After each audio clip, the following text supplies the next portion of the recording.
TG Geeks, episode 128, July 31st, 2017. Sci-fi, comics, film, horror genre, you name it, it was at San Diego Comic-Con.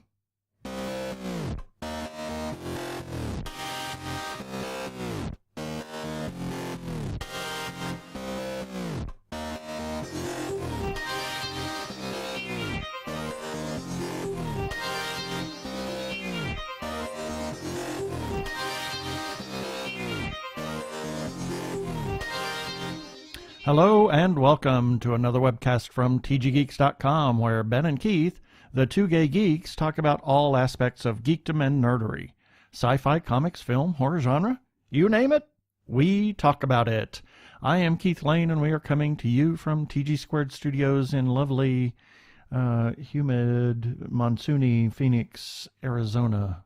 And I'm Ben Raggington, also coming to you from... Boy, I got nothing. Phoenix, Arizona. I got nothing. Yeah, so this episode, we're going to do our wrap-up of San Diego Comic-Con. Holy God. Oh, my gosh. Yeah, we did it. We live blogged it on the website, but now we're going to spend a little time and we're going to talk about it. So let's get right to it.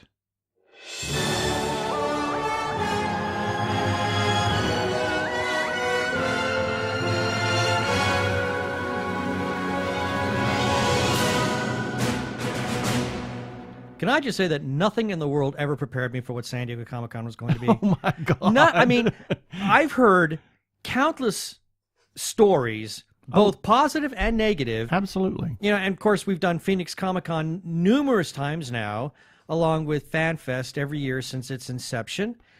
And WesterCon this year. WesterCon this year. And you've done other cons. Oh, I've done Creation Cons and Time Cons years ago. And we did D23 a number of years ago. Yeah, we did D23 quite a few years ago.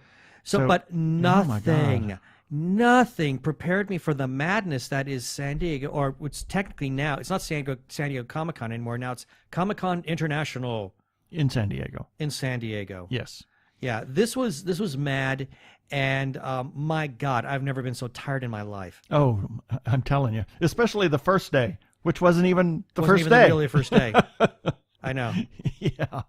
It was, so we took off on Wednesday morning early, not as early as we wanted to get started. No, but we got to San Diego on Wednesday, and we met up with some friends at Toscana, which actually we met some friends that we were staying with and got settled there, and then we took the trolley. Yeah, so it was really kind of neat. We didn't drive to the madness that is Comic-Con downtown. No, thankfully. Oh, thank God. I think I I would have lost my mind. I would have driven off into the ocean. Oh, I would have gone completely mental. I mean, just watching the traffic that's around in that area. Oh, my Lord. So I think taking the trolley was really the best possible option. Absolutely, because even though it was mobbed. I saw people driving on, and I thought, have you lost your mind? That main road that separates the gas lamp district from the convention center. And people are driving it during Comic-Con, and all I could think of is, you must be mental, or you've never been here before and never heard of this event. Exactly. Wow. Anyway, so we made it to the gas lamp, or on the trolley, it would just dropped us right off, and it was a block away. Yeah. Very convenient, so very efficient. Met Jeannie Koch and Terry, which... God, I can't, never can remember her name. Anyway. I know who you're talking about. But anyway, so we met them at Toscana and had a great time and had a $91 lunch. $91 lunch. That was 2 sandwiches and three sangrias. 3 sangrias, I know. That was it. $91. But it was a nice sandwich. It was a nice sandwich. The sangrias. And it was a nice sandwich, too. It was a very nice sandwich. And the sangrias were actually quite nice, especially the red. Really kind of neat. Yeah, they're good. So after we did that, we ran over and got our badges. Well, Jeannie had already stated that that would be the gathering point. I guess everybody at Toscana knows her. So even though there might be a line, it's like she's got permanent reservations there, which I think is convenient. Yeah. And she said that she was escorting groups over to get their badges. And so let's talk about the registration process. Well, we walked across the street, and obviously Jeannie knew where to go, and we had no clue where to go. So she ushered us upstairs, and we got to the badge place for people that didn't have their badges yet. Most of the badges were sent out prior to, but ours was a special situation because we were panelists and we got pro badges after the fact. And so we got up there, and silly me, our friend Mark Biaggi, who works for Comic-Con, told me that we probably should do the paper. We should print them out, and then I forgot to do that. Okay, so, but no big deal. I mean, we had him an email. Right. And it was no problem. Yeah, he said sometimes the scanners don't work well on the phones. So that's why he suggested we do the paper. Well, anyway, for all we know, it went smooth for... Yeah. I mean, you got yours in like seconds. Yeah. Mine took a little bit longer, only because the poor lady who was actually trying to put the badge together. And I would say that the badge itself, the way it's all kind of put together, this nice molded plastic, it's really snazzy. It's kind of cool. It's kind of far out. So there were all kinds of different badges. She was fighting it and everything. So mine took maybe 30 seconds longer than yours did, only because she was physically having issues with it. But other than that, I thought it was one of the most efficient processes I've seen in a long time. And that entire upper floor, which I think is called the Sales Pavilion, was well, not the entire thing, but there was a good section of it that was all dedicated to the registration process, and people were just going in and out. I mean, at least we did. Yeah. Well, we were in the pro badge line. Now the regular badges, there were some lines and things, special services. Obviously, Jeannie had to go up there and she had to change a name on a badge because somebody else wasn't coming and she needed to change the badge. So it created a little bit of kerfuffle for her. Tiny bit. But it was just simply because it was a change. Right. And something out of the norm. So it was special services. But it didn't really take that long for her to do her thing. No. So no, the only part that I didn't like is when we were waiting for her to finish. Oh, my Lord. We had to keep like walking in figure eights because you can't stand here. It's a fire hazard. Yeah. Which I get. We inadvertently exited before... We didn't realize what the whole process was, and so we picked up our bags and everything, and we walked out. Oops. And Jeannie was not finished, and she was still in there, so we were trying to find out where she was, and they wouldn't let us back in, obviously. And then we just waited, and we were standing there. We picked up all of our other stuff, and they said, "Move along." Move along. Yeah, move along. But oh well. Anyway, live and learn. Yeah, after we got our badges and they got their badges and everything straightened up, we went downstairs to wait. Only about 20 minutes. Yeah, because of the time that we were there and the time that it took to get the badges and all of that. We had, well, it was about half an hour that we waited for them to open the exhibitor hall, and they actually opened it before 6. Just a tad before 6, so we got to go in for that. So because we had tickets for the preview night. Yeah. Oh boy. And it was at first it wasn't madness, just because we were kind of at the front of the line and made it in there. So we got to see where Jeannie's booth was. She was with Mysterious Galaxy. And then we went over to Tony Kim's booth, Hero Within, and we got the special Wonder Woman t-shirts, which are really kind of snazzy. Those are far out. Yeah, they're pretty cool.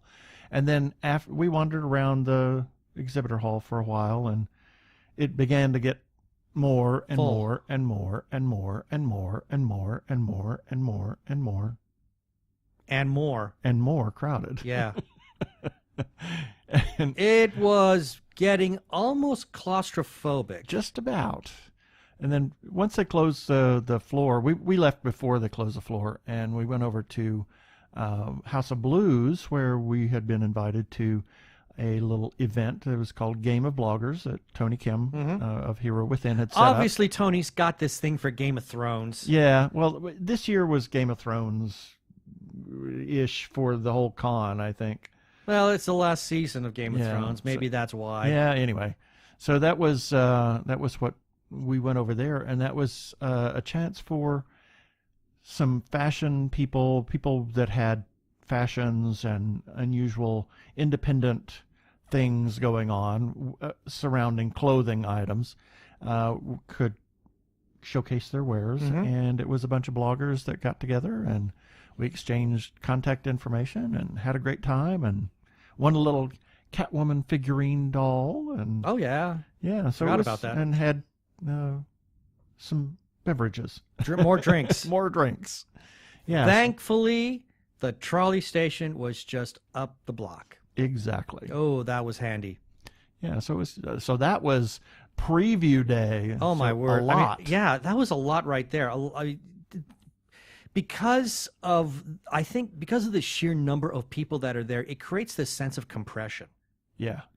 And I think that's what causes, and I'm beginning to wonder, maybe there is some physics to this, that if there is enough compression on a spot, that there's some really weird time dilation that takes place. It's possible.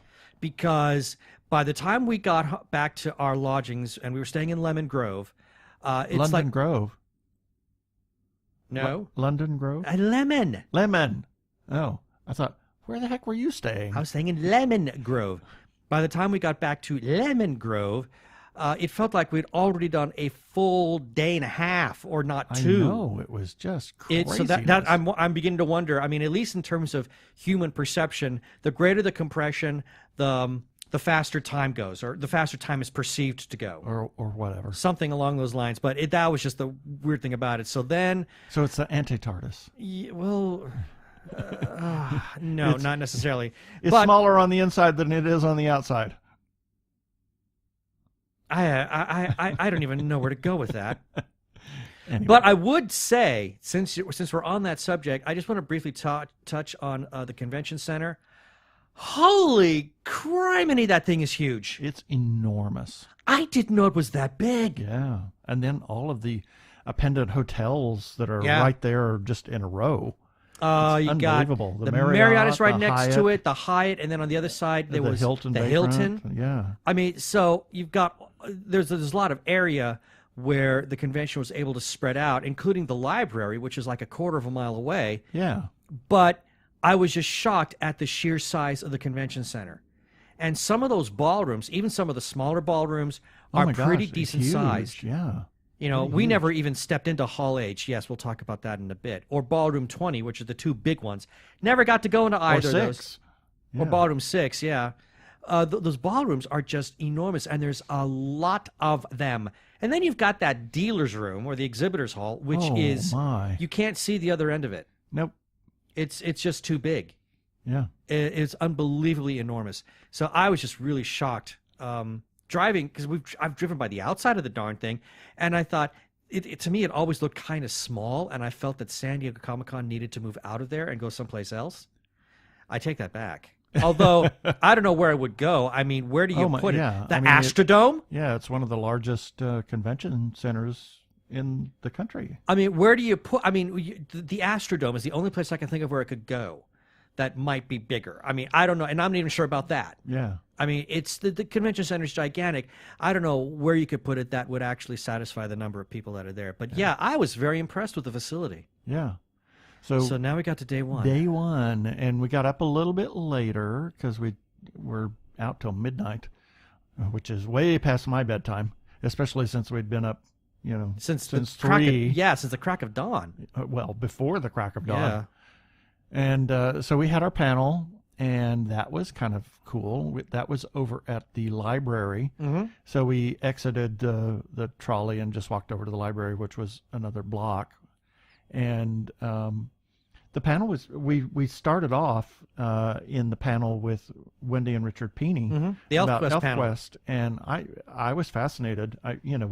We've talked to them a couple of times at Phoenix Comic Con, and there was more information, and I was kind of fascinated by their whole saga and their whole quest, shall we say. Well, we never really talked about, all the times we interviewed the Peeneys, we never really discussed too heavily the origins of it. I mean, we didn't go we that talked about deep. Their musical or stage play or whatever. Yeah, they're doing. It was a musical version of Mask of the Red Death.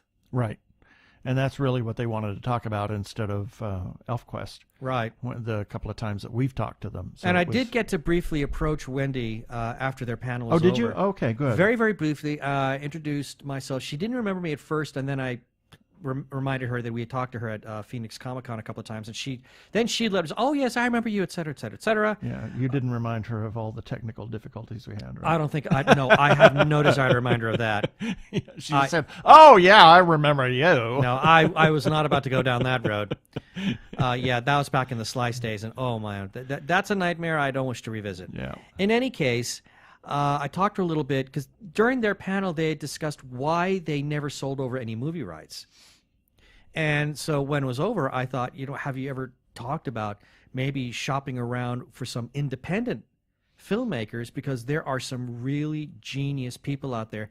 And she kind of tap danced around that a little one a bit, but she kind of seemed to suggest that they didn't want to spend the time to do that, and they have spoken to some independent filmmakers, and none of them seem to really satisfy their vision. Right. So, but she did come back with, when we see the right person, we'll go with them. Right. Yeah, so, and then we had our panel. It was Heroes at the Mic, and I was featured with a couple of other people that were... obviously, okay, I can't remember the first one. The second one was obviously Horrible Imaginings podcast. Then the third one was Krypton Radio, which is really not a podcast itself. It's more of a podcast network. And then there was Seven of Wine. Yeah, which was is a fairly new podcast. Yeah, it's a Star Trek drinking podcast. Yes. Which I think could be fun. And then there was us, TG Geeks. And oh, bless you. Oh, sorry about that. I would say the one thing that impressed me most of all is, our podcast was at the last of the line at the table during the introductions. And yet ours got, and I'm not making this up, ours got the biggest applause. Yeah, I'm not making this up. I'm not making this up. And there were other people there to verify that. Yeah. So it's kind of neat. I mean, Neil Halford, who was the moderator, his wife Jana was in the audience taking photos. I mean, they verified it. A lot. Wow, we got really big applause on that. I was shocked, but pleasantly surprised. Yeah, it was a fun panel. It was just, the panels only are 50 minutes. Yeah, because they need that 10-minute time in order to get people off the stage and start getting set up for the next one to start on time. It was like 7 people up there, or 6 people trying to talk, and the time was over before we knew it. Mm-hmm. Plus, at the end, we had a special announcement that was made by Neil and Miguel Rodriguez of Horrible Imaginings Film Festival, and Neil Halford, who is... actually the director, producer, instigator of Uncharted Regions, which it's a radio drama type thing that they're doing, and they're going to premiere that at Horrible Imaginings Film Festival in San Diego on Friday, September the 8th. We have a special article about that, or actually the press release, if you want to take a look at that. We'll have the link for that in the show notes. We'll have the link for that on the show notes, but take a look at that. And then as we went over to the exhibitor hall, we wandered around a bit and had a very surprising encounter with Star Trek royalty. Yes. Nichelle Nichols. Yes, Lieutenant Uhura from the original series. The original Star Trek. She was just there she was. At her table. She was just sitting there. And it's like, oh my gosh, there she is. So I approached her, and she, to be honest, now she does not look as vibrant as she used to. She is getting up there in years. She's older. Yeah, but she looked every bit. Her smile and her laugh. She I related a story to her about when I saw her last at a convention that was just before the release of Star Trek V, and how she sang at the convention and how it just made me so giddy happy, and she laughed at my story. So she's still there. Yeah. So it was a lot of fun. We got her autograph on a photo, and we got a picture of the two of us with her. So it was a delightful moment. Oh my gosh, I was a little verklempt after that, because it was like, oh my gosh. And it's something that was just so out of the blue. Yeah, It was. I mean, it's one thing if you're like in an autograph line and you're kind of emotionally Yeah. gearing You're yourself ready up for for it, that, but yeah. no. But that was just out of the blue, exactly. It was. I mean, yeah, we're just walking there, and that's, oh my God, it's Nichelle Nichols. Yeah. It was shocking. So then we walked a little further and came across a table of a comic book artist I'm a huge fan of, Mike Grell. His artwork is what got me into comic book collecting when I was a teenager. And it was so amazing. He's such a jovial man. And I even told him about the very first Superboy and the Legion of Superheroes comic that I picked up. He asked me the issue number. I said I couldn't tell him that, but I said, I can tell you and he says, well, tell me the cover. And I did. And he remembered it. You know, it's like all these years later, I mean, we're talking like almost 40 years later. Yeah. And he remembered the cover. Exactly. Something that he drew, and he knew the episode or the issue The number. issue number and everything. Yeah. And then we got some artwork from him because I happened to glance up and see this one piece of artwork, and I thought, oh my God, this is a special anniversary issue. And I said, did you do that? And he says, oh, yes. In fact, the entire story was actually crafted based on that artwork. And so we bought that, and he signed it, gave it a certificate of authenticity. I mean, he was so nice. Yeah. You were just like I was a kid. Yeah, you were.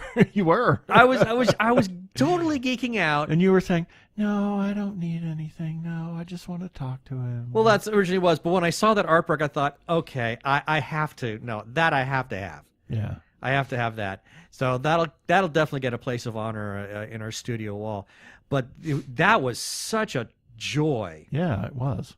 And we wandered around the exhibitor hall for quite some time, and then until we went mad and had to leave. Yeah, and then we went up to a panel, and this was the LGBTQ plus year in review, and it was a panel of people that write in the industry about different LGBTQ projects, and I mean we had two LGBT panels that night, so it's hard to remember who was on which one. But I know that I'm wondering, was the first one? Did we have it was Advocate? Was that on the first one? Yes, the lady from the Advocate. Right. Yes.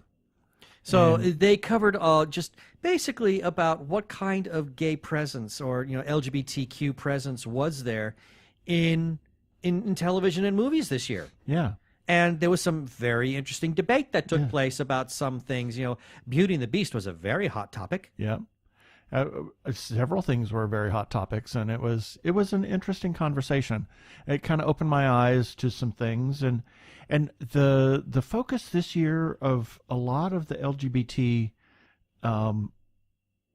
things were trans people, and that's the hot issue right now. Yeah, and in light of we won't go there. No, but it has been for some months now. That has been the hottest topic out there. And like, for example, trans people in transgender film, people, and of course, one of the most TV, etc. notable one is Sense8, right? The character of Nomi, right?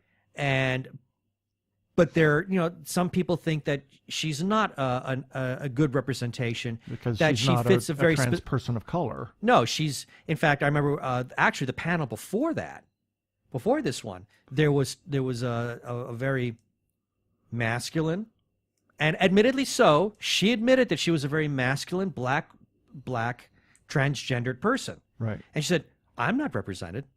Right. So it was really, as you said, it was a huge eye opener about what kind of equal representation are we getting. And we've made some serious grounds, but I think the panel is showing that we've got grounds to still make. Yeah. But if you look back 20 years ago. Boy, none of this that's already out there now wouldn't have even you wouldn't even have seen that in any kind of mainstream media. Well, you wouldn't have seen LGBT people, period. No, you wouldn't have. And that led into the It Gets Geekier. Now, I'm going to be honest, I'm not sure what the mission on this one was. Yeah, it was an unusual panel. It was about gay geeks, so obviously we had an interest in it. And representation. Yeah, but I'm not entirely sure what the vision statement was or the vision for this panel was. I don't get it yet. I mean, they brought up some good points, but what was the main point they were trying to drive home, I'm still not sure. Yeah, well, they were playing on the "it gets better" trope, but well, I don't want to say trope, but the phrase "it gets better," and it was called "it gets geekier." I mean, were they trying to say that yeah, it gets better for gay geeks? I don't know. I'm not sure. It was an interesting discussion. It was an interesting discussion, but I don't even think they knew what they were talking about. Yeah, to be honest, and I'm not trying to be mean or anything. I just don't think that they had a full understanding of what their point was supposed to be. Most of them were creatives, and they talked about the characters that they were creating and they were drawing and the stories they were telling and how those characters were gay and some characters that have been around for a long time, and the fact that they were, and most of the characters that they did talk about were characters that have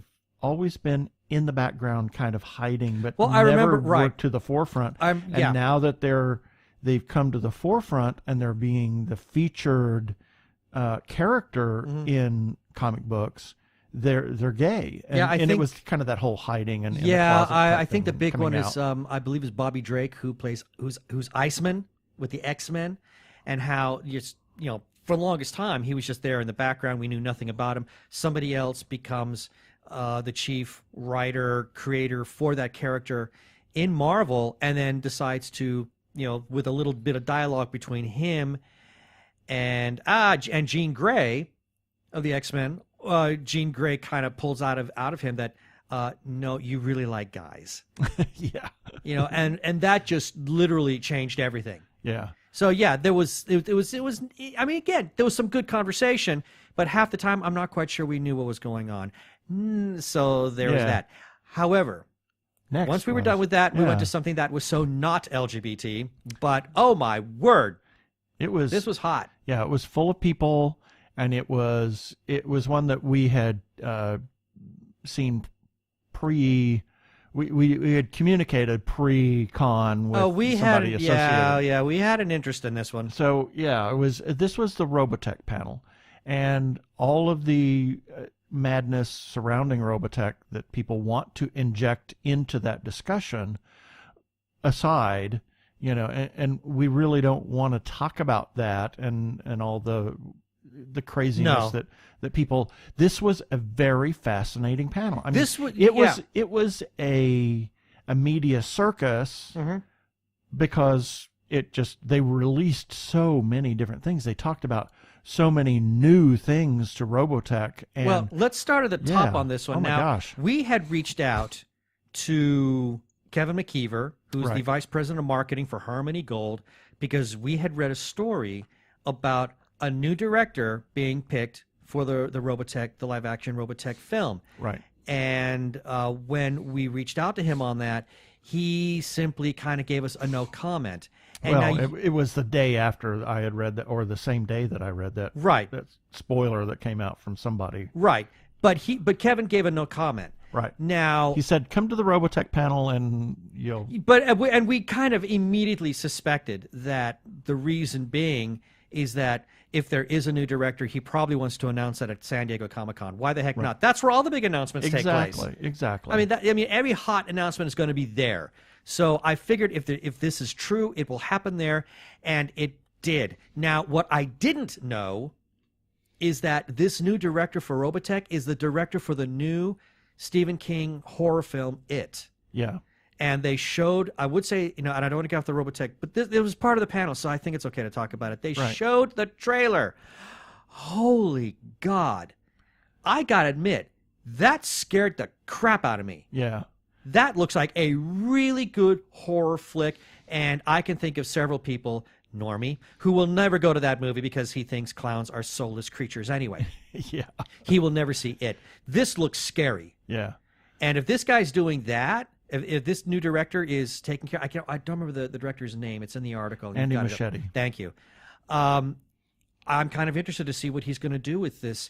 But since that was all they could talk about in terms of the movie, right? And granted, that's all there is. Like this was Thursday, right? And he'd been assigned on Monday. Yeah. I mean, yeah, the story, the announcement, the deal was signed on Monday. They didn't want to announce it until Thursday night. So, yeah, there was not much else to tell. But what they could talk about is how Sony wants to see a higher presence of Robotech in so many different areas. Right. So they had new T-shirts. Well, it's not just the merchandise, new but the games, the way they're going to be distributing the shows through Yeah. all sorts of different streaming media, and and just so much of it. Yeah. So obviously, Sony has a very vested interest in raising the Robotech profile. Right. But then we had tons of merchandise. And I got to admit, some of it was, oh, that's cute. Oh, that's cute. Oh, that's cute. Oh my God.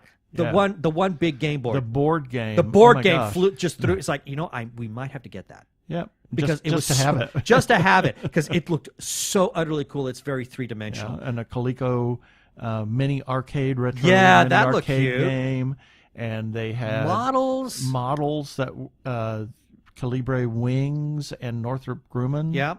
And wow, and just a new comic books. A new comic book that was in fact, it had been released, and the second edition was getting ready to be released.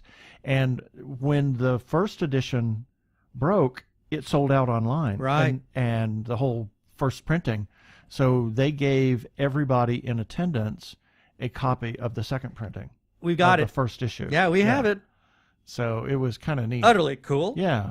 And there were a lot of really interesting things. So it was a good panel about Robotech. And the audience, I must stress this, the audience was so enthusiastic. Yes, they were. Everybody there, I mean, I didn't hear anything, there was no complaining. Everybody was just so jazzed about the merchandise from all sorts of different angles. I mean, many of them were interested in the comic book. A lot of them were interested in the new streaming media.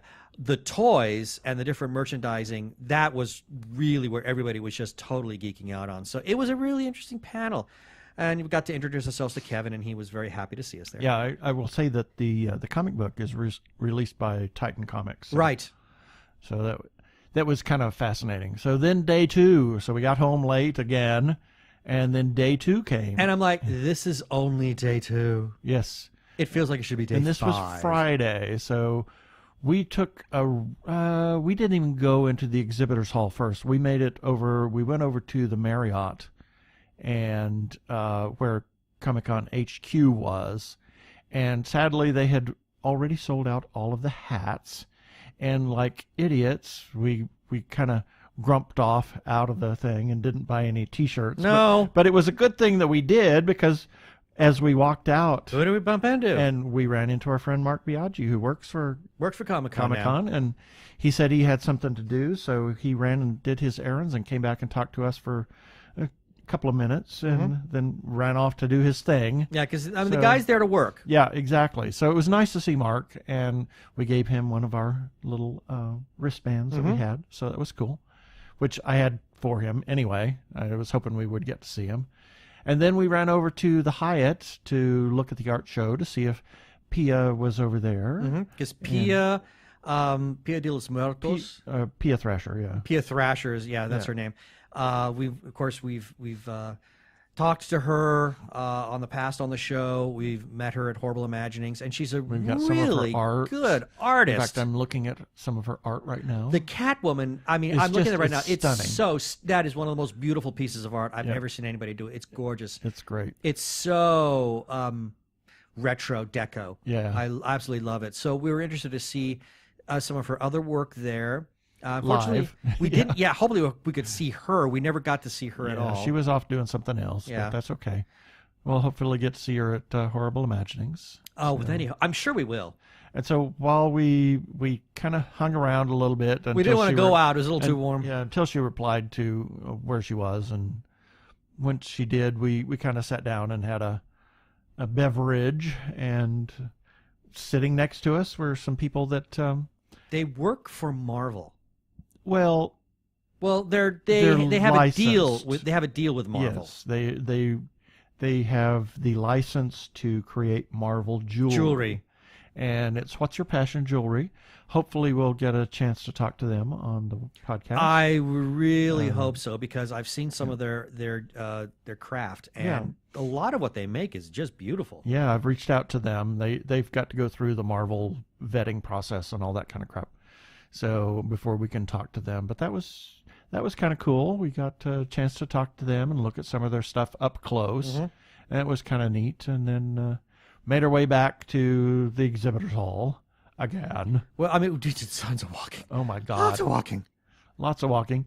And we were just walking down the aisle, and oh, my gosh. Bob Gurr. Bob Gurr, right there at the... Of the Disney legend, the last surviving original Imagineer. Yeah. So it was kind of neat to talk to Bob for Chatted just him a up few a little minutes. bit. He remembered the vacation that we all took together on the Disney Fantasy. So it was really nice being able to chat with him for a few minutes, and then we made our way. This was really heartwarming. Yeah. We found the Witch House Rocks booth, and for anybody who does remember, we actually interviewed one of the guys from Witch House Rocks. That's Mike Gallagher. A number of years ago from the Horrible Imaginings Film Festival. He helped produce A Dream of the Witch House, which is Dreams in the Witch House, which is a phenomenal rock opera. So anyway, we walked over to the booth, and he immediately recognized us by name. Yep.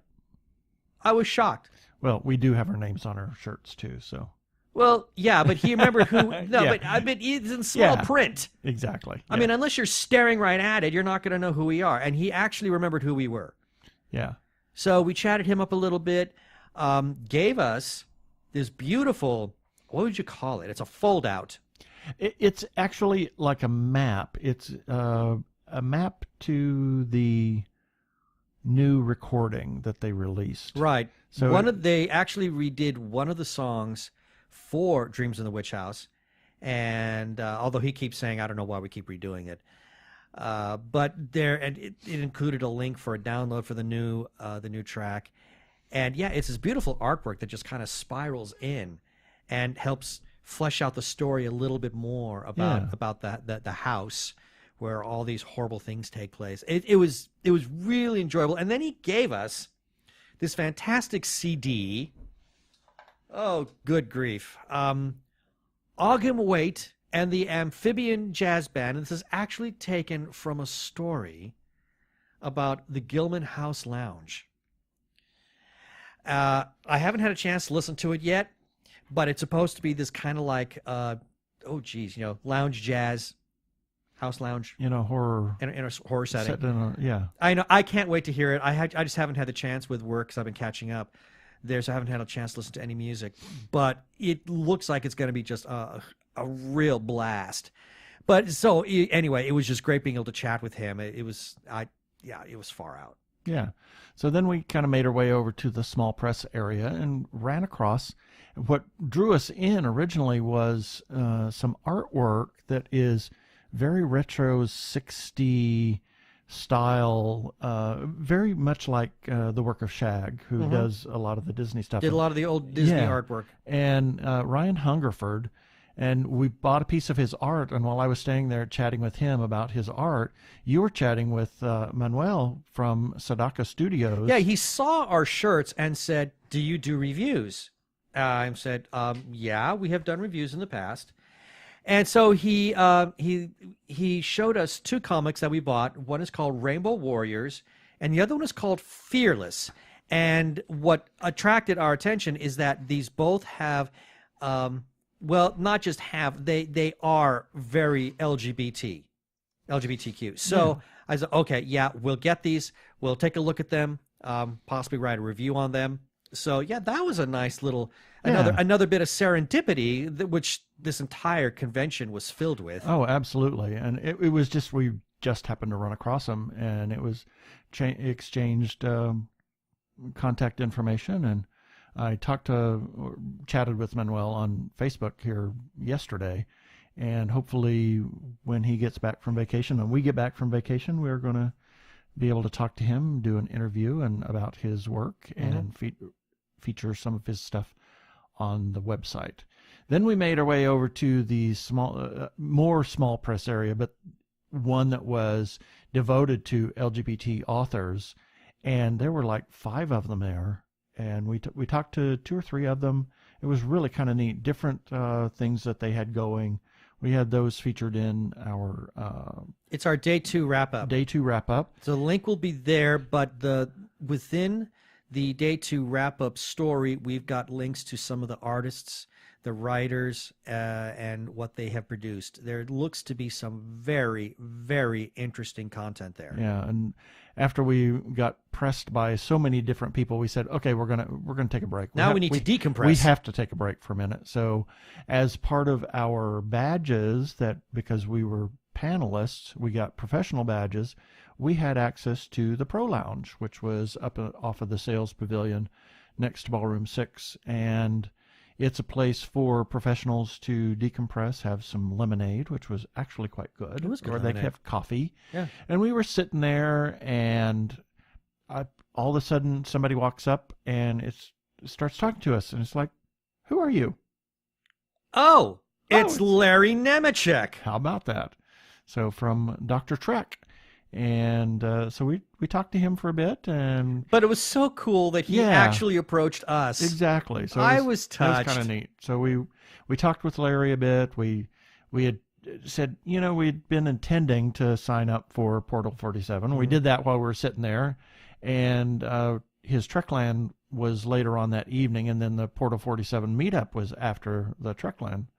So talked to Larry, met a bunch of other authors, courtesy of Jeannie Koch, and a couple of notable authors we'll talk about later when we can talk about that. Yes. And we also met Jeffrey Thorne, courtesy of Neil Halford, and that he is actually doing the Black Panther Quest for Disney XD, the animated version. He's the showrunner for that. So hopefully we'll get to talk to him when our schedules collide. It'll be sometime in September because I talked to him for a little bit after you had walked off, and I was busy working on an article for the website, and so once I was done, I ran over and started talking to Jeffrey. Such a nice guy. I could see that interview is going to be hilarious. Oh, he's pretty tremendously loose. funny. He yes. is pretty loose. This is going to be a fun interview, and that's why Neil wanted to introduce us, because he knew it would be a great show. Yeah. And but he said that he was just really tied up until sometime in September, and I said, well, that's great. We've got our vacation coming up, so September, sometime after Horrible Imaginings, is when everything will kind of open up for a bit. Yeah. So after that, we went downstairs to the Marvel booth, Which was the worst mistake I ever Oh my made in gosh, life. it was mobbed with people because they were just getting ready to do their giveaway, and we'd been told about it by the folks from What's Your Passion Jewelry that they were doing the big giveaway, and so we went down there, and it was just there were too many people. We were a sea the of middle humanity. back, and I mean everything was being given to the people up front. So People who are tall. Yep. So we left. That disqualifies me because I'm in the middle and I'm short. Yep. So I was like, okay. I turned at one point. I mean, we went on. We were there for about 15 minutes, and I just looked, just said, "I'm done." Yeah. So we Muscled our way off out to the Trekland, and then the meetup, and that was the end of day 2. I'm just really curious. What did you think of the Trekland? I thought it was great. Was that just not the greatest panel? There was some neat stuff that Larry was able to share. Some really, really neat stuff. I would have to say, if you're ever at a con that Larry Nemeczek is going to be presenting at, either do his Trekland or Dr. Trek or attend any of the panels that he does. Attend are any great. panel that he is on. But if it's his panel especially, by all means, go see it. It is so entertaining, and he brings things that most even diehard fans don't get a chance to really see because of his position and the level of respect that he has earned with both Paramount and CBS. This gives him access to certain materials, and he shares those with the people at the conventions. Yeah. It was such a blast, and yeah, dinner and drinks after that was so enjoyable. Yeah, I mean, I always love visiting with Larry. He's Yeah. such a fun guy. Yeah, hopefully he'll get to come to Phoenix Comic-Con next year. I would hope so. We'll get to talk to him again like we did last year. That was day 2. And that was day 2. Oy. Oh my gosh. Then it got really interesting on day 3. We got up late. Because we were tired. And we got a late start. We got ready. We ventured out to go to Starbucks to go get some breakfast. Late. And while we were there, several things broke that we'll talk about in the second Yeah, half. because this or is in our Saturday. Second. This Yeah, is it on was Saturday, and so this is like the big day. the big days. A number of things broke, and we ran back to the house and we released those, and something else broke while we were there, and something else, and something else. So it was after 1 before we got down to the convention center on Saturday, and we thought, well, we'll try for John Barrowman because we had a specific reason. And we got in the line, the overflow line, and then when we finally got up there, it was like, oh my gosh, There's nobody here. I mean, there's a line, but it's not insane. Yeah. So we were able to talk to John Barrowman for a few minutes, and his sister Carol. Well, actually, we were Yeah. we were in line, and there was this woman who was kind of sitting off to the side and a little bit behind John, and I kept looking at her, and said, "Is that Carol?" Because we both met her. Well, I had interviewed her previously, Right. with Slice of Sci-Fi, and then we bumped into her at Phoenix Comic-Con a number of years ago. She was doing her own book signing. Yep. So I thought, is that Carol? So it looked like her. So I quickly Googled her, and there's a photo of her, and I thought, yep, that's her. So when we got up to the table, before we started talking to John, because he was still, he's autographing pictures and whatnot, the people who were in front of us. So I started talking to Carol, and I introduced myself to her, and it wasn't 5 seconds when she immediately remembered who we were. Yeah. It was so awesome, and she dropped the biggest hint about the books that she and John are writing. Yeah. And that's why we are hoping that we can get an interview with them really, really soon. So, and it was after that we finally got to talk to John. Yeah, and we got our picture with him. We got his autograph, and we got you can see that on our day 3 wrap-up wrap-up. photos with him, and that was kind of neat. And it was that was kind of cool. And he gave some really good advice to you about how we can Yeah. reach out and probably Yep. set up an interview with him down the road. So that was very exciting. Yeah. And after that, We made our way down to the exhibit floor for, oh, Lord God. It was, if we thought madness was the other 2 days, this is was Saturday. absolute insanity. And everybody warned us Saturday is going to be the mad day of all, and obviously that's when everybody's going to really, all the one-day people are going to descend upon Comic-Con for the one, for Saturday. Yeah, so we actually were going down there because several people from Beyond the Gates were signing posters, and we're very supportive of that movie. Big for people, supporters of that film. and the interviews that we've done, etc. So we did, and we talked to them for a bit, and gave them some wristbands, and got our signed poster, and then we made our way out of there, and then that was when we went back up the Pro Lounge. That's when we talked to Jeffrey Thorne. So it was not the day before, anyway. Well, with everything that's going on, it's very easy Lord. to get details confused with others. What happened on what day, etc. Yeah, it was just nuts. Oh, it was crazy. And after that, we just kind of said we're kind of done. So we headed back, and we had dinner with Neil and Jana Halford at Cali Comfort Barbecue, which is their favorite barbecue Their favorite place. Barbecue place for good reason. And it was really good. We sat there for, oh my gosh, 2.5 hours, and just they closed the place. The bar was they were the only closing. place open. Yeah, we closed the restaurant. Yeah, so it was a lot of fun. And then we got up Sunday morning and made our way back. Got early and got back here, and we've been dragging our butts ever since. And that was Comic-Con International in San Diego. Is there anything specific? I mean, obviously we talked about, Nichelle and John Barrowman, being really 2 huge highlights. But what were some of the more positive takeaways that you've got from Comic-Con? I mean, especially being that this was a first time. The accessibility to some of the individuals. And while we didn't experience it, there were celebrities that were wandering around. Yeah, we found out that Friday night. Now, after we had dinner and drinks with Larry, we were heading to the trolley. And for anybody who has never been to San Diego, there is in their convention center one enormous ballroom. It's called Hall H, and that's where all the big hot media stuff takes place. The big stars show up there. And Saturday is always the big day. Saturday and Sunday are actually the big days, the weekend days. Those are the hot ones. And Saturday was not going to be any disappointment, and we're going to cover that in a few minutes. But the line for Hall H is infamous.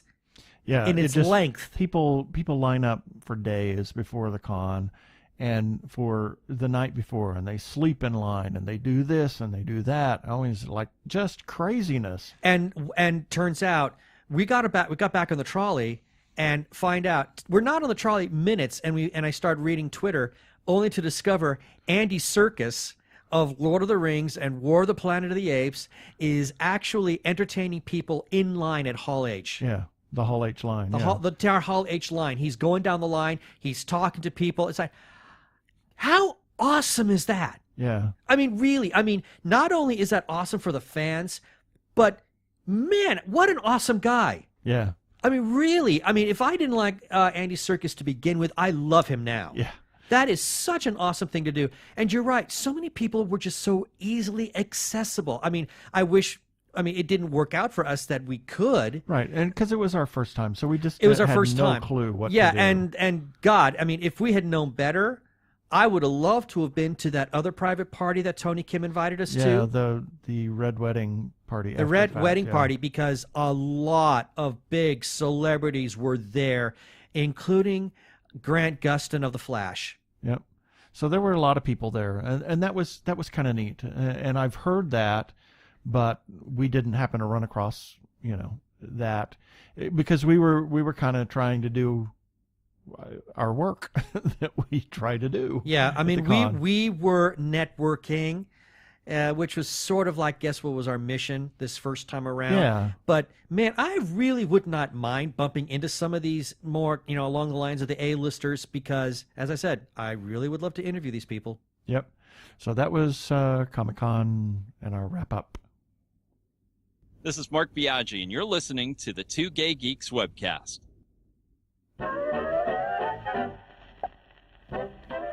And we have our birthdays for July 31st through August the 6th, 2017.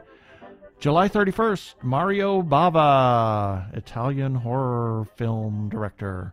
Also Richard Griffiths from Harry Potter. From Harry Potter. Now, how weird is that? I'm watching Chamber of Secrets right now. Yeah. In fact, we were watching it earlier this morning as we were having breakfast. Oh, this gets weird in just a second. And then also on July 31st, Wesley Snipes and J.K. Rowling. Okay, this is getting weird. Yeah.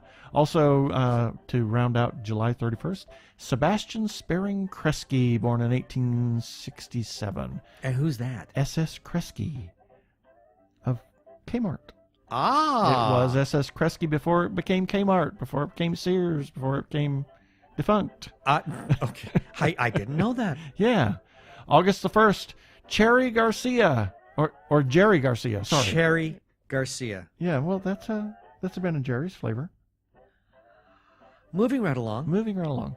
Also on August 1st, Dom DeLuise.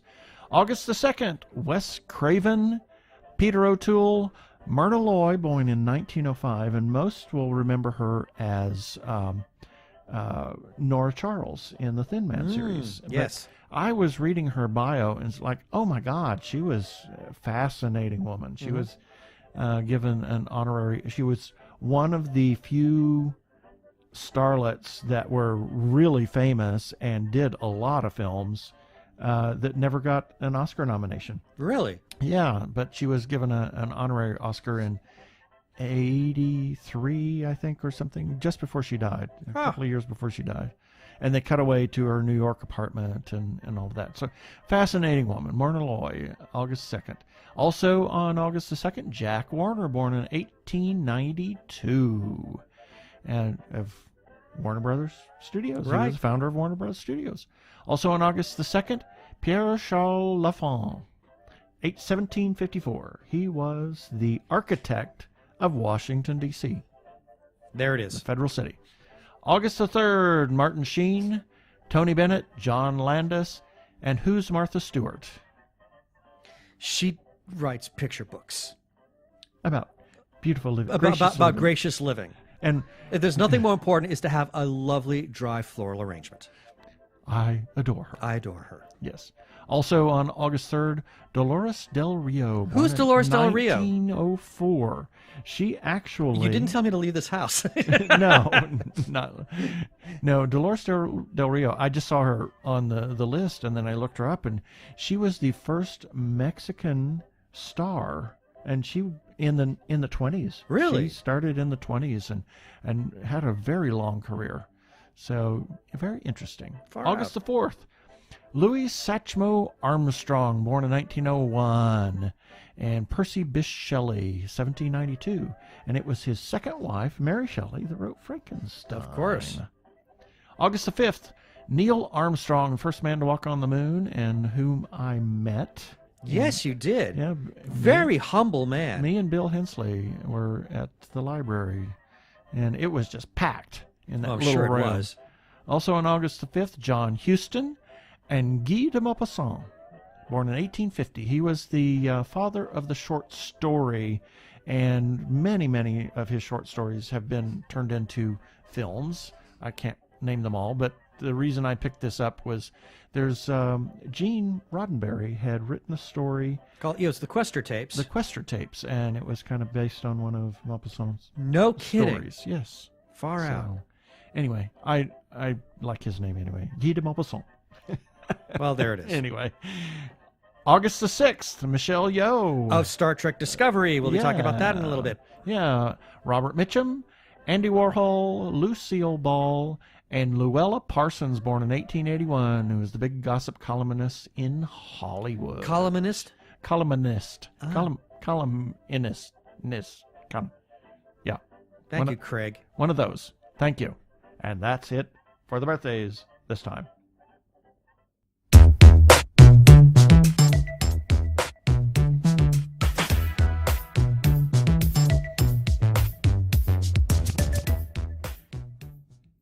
Hi, I'm Casual Shadow Jeremy, the man behind Casual Mode and also an undercover capricious changeling. I play games a lot, and I make my own stories with them, even if they already have stories. And I would love to share those stories with you over on Casual Mode, the gaming channel for geeks of all trades and masters of none. Each week, I post playthroughs of video games that strike my interest, and I put my own little spin on them. Tactical games like XCOM 2, RPGs like Chrono Trigger, even board games like Fortune Street. All with tons of ham and a healthy dose of Z-grade voice acting. And occasionally, I do step away from games and talk about serious things, or even not so serious things. So join me on twitch.tv/casualmodelive, Sunday evenings, Monday afternoons, and Thursday late nights. Follow me on VidMe at vid.me/casualmode, and consider supporting me on Patreon at patreon.com/casualmode. Thanks for your support, and as always, keep it casual, y'all.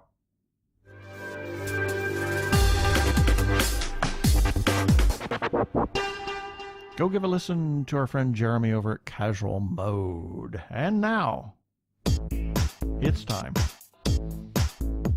for a little bit of feedback. Just a little bit. Starting off, we got a number of feedback from episode 126, and this is the episode where we got to interview Tracy Birdsall of, was it Rogue Warrior? Robot Hunter? Robot Fighter. Robot Fighter. Rogue Warrior, Robot Fighter, yes. Right. And she simply writes, awesome podcast with fellow sci-fi geeks. Well, thank you, Tracy. I'm glad you think so.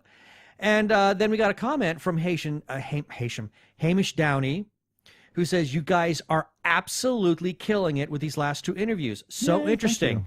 Regarding the mic, I thought you both sounded great. Seriously, those were brilliant interviews. This lady, I think he means Tracy, yeah. is especially was a hoot. Yes, she was. Glad you think so. And then also for episode 126, we talked a little bit about Gotham by Gaslight, and we got a comment from Arkle. And he writes, so let me get this straight. DC saw how positive the reaction to Wonder Woman was, saw the demands for more female-led superhero movies from audiences, and their response to this was to go, what should we do for our next animated movie? I know, more Batman! Not a knock against Gotham by Gaslight per se. I'm sure it's a good story, but if they wanted to go for an Elseworlds animated movie, Wonder Woman has a few of those too, etc., etc., etc. And he does add, about Wonder Woman being pit against Jack the Ripper. Yeah, but one of the things was that they'd already had Gotham by Gaslight in the works prior to they Wonder did, Woman, and they didn't know Wonder Woman was going to be such a hit. No, they had no idea, and they were already scheduled to do another Batman animated film anyway. Well, and the Gotham by Gaslight, we knew something was up with that for over a year now. For over a year now, Yeah, because we knew. And we'll talk about that at another time. And then lastly, we had run an article, and again, the show notes will have the link for this and everything else that we've talked about today. But it's for the official U.S. teaser trailer for Disney's new fantasy film, A Wrinkle in Time. And Hamish simply writes, "Interesting to see Oprah Winfrey really get back into acting." Got to agree with that, because I think she's an awesome actress, especially if you've seen The Color Purple. And that is our feedback for this week. Yeah, and we want to hear from you, our listeners. If you have some feedback, we want to hear it. You can comment on our Facebook page or our website, tggeeks.com. You can call our listener line at 469-TGGeeks. It's 469-844-3357. And remember, play nice. You don't need to hear their identification. They're the Two Gay Geeks. They can go about their business. Move along.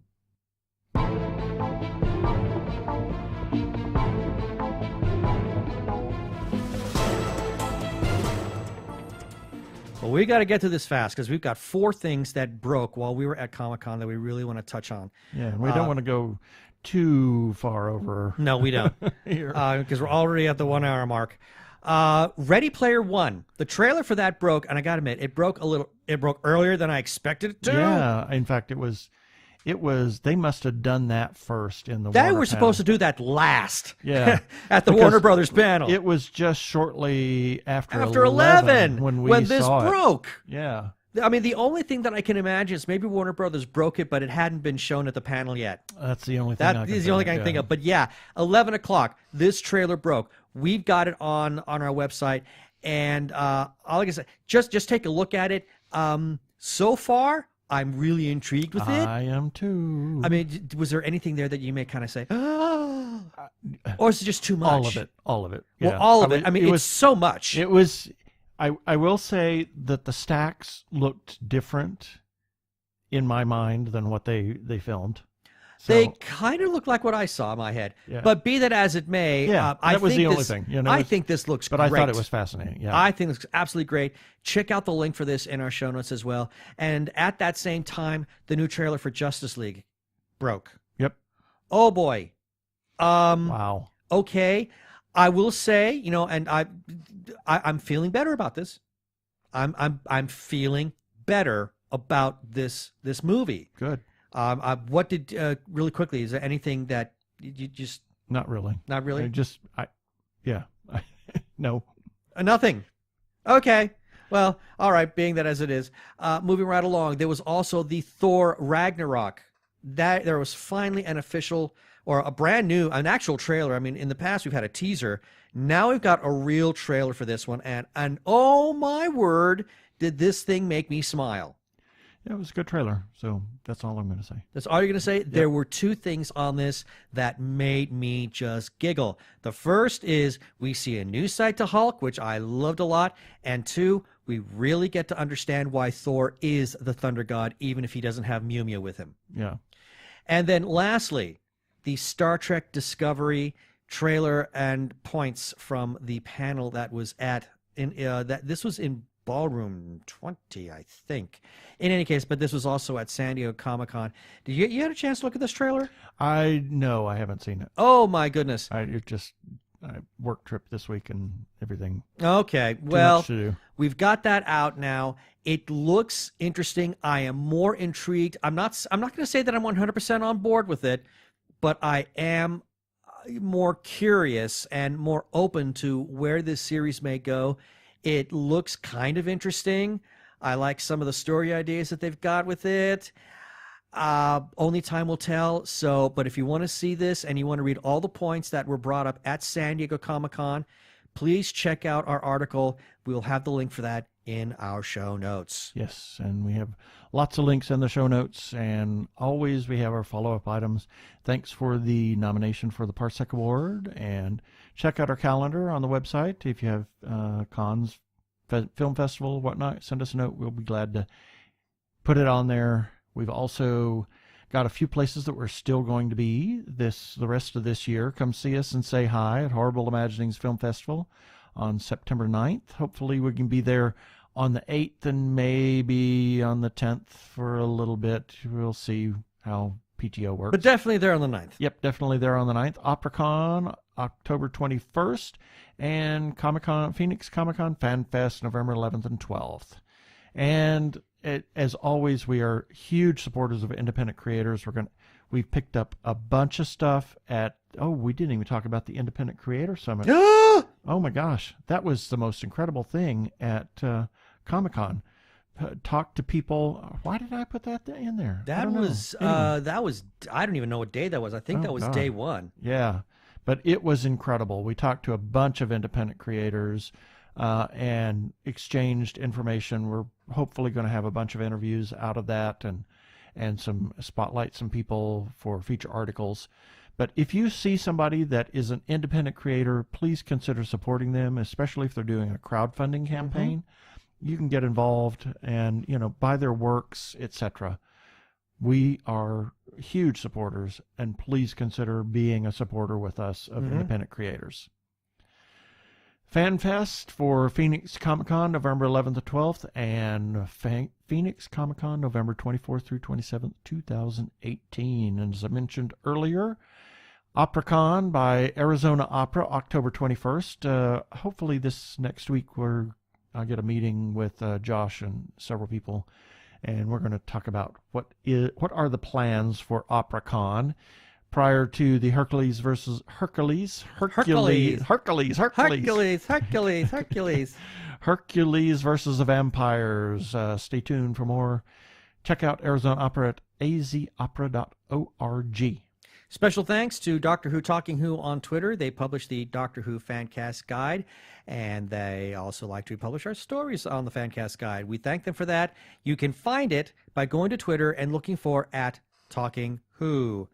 Also, special thanks to Arkle. We read some of his feedback earlier. On Twitter, he's known as the Nazi Punching Skull, and he publishes the Arkle Times Post Dispatch News, which also shares our stories, and we thank Arkle for that. And you can find him by going to Twitter, and he's there known as Arkle, at Arkle, A-R-K-L-E. And he's also on Tumblr with the incorrect Star Trek Voyager quotes. Check those out. They're awfully amusing, based on, especially if you've heard some of the ones that we've read in the past.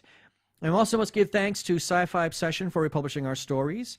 They can be found on Facebook at facebook.com/sci-fi-ob. That is SCIFIOB. And we want to give a shout out to The Lookie Show on Twitter. They're at Lookie Show, but their big thing is on YouTube. The Lookie Show, they do movie reviews in a very unique fashion. So thank you to The Lookie Show.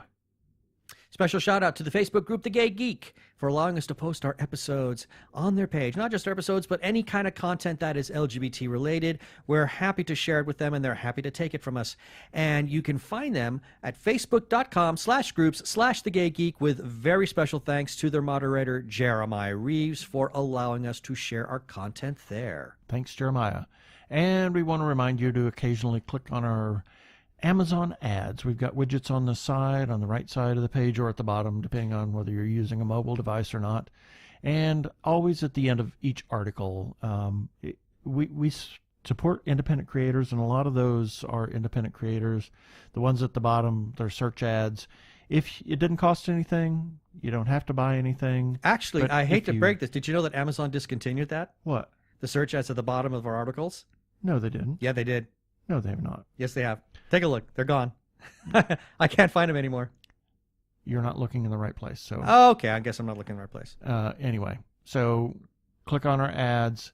And lastly, but not leastly, please rate us and review us on iTunes and subscribe to our YouTube channel.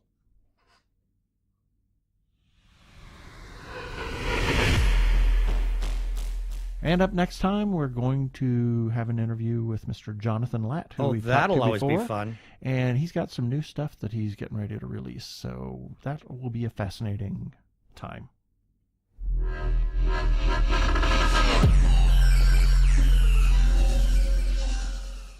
Okay, that should do it for this episode of TG Geeks Webcast. Be sure to check out our article on the Webcast episode. We'll have several links on the page of things that we've talked about. And remember, you can comment on our Facebook page or our website, tggeeks.com, or you can leave us a voicemail at 469-TG-GEEKS. That is 469-844-3357 from TG Squared Studios. I'm Keith Lane. Thanks for listening. I bid you peace. Cheers.